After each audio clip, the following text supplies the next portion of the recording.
இன்னைக்கு நம்ம வாழ்க்கைக்கு ரொம்ப முக்கியமான ஒரு விஷயத்தை பத்தி பேசலாம். அதுதான் கிராட்டிடியூட்.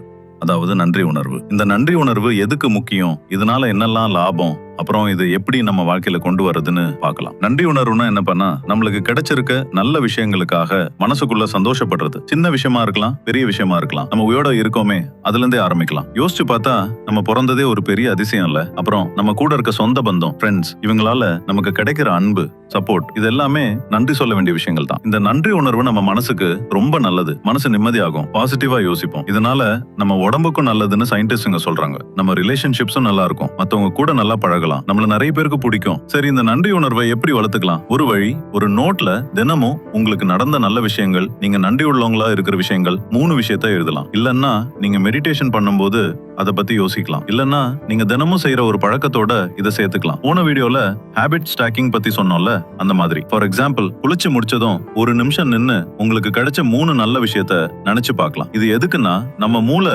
எப்பவும் கெட்ட விஷயத்தையே சீக்கிரம் பிடிக்கும். இந்த மாதிரி நன்றி உணர்வை பிராக்டிஸ் பண்ணா நல்ல விஷயங்கள்ல கவனம் செலுத்த மூளை பழகும். சோ சின்ன சின்ன விஷயங்களுக்கும் நன்றி சொல்ல பழகும். இது நம்ம வாழ்க்கையை இன்னும் அழகாக்கும்.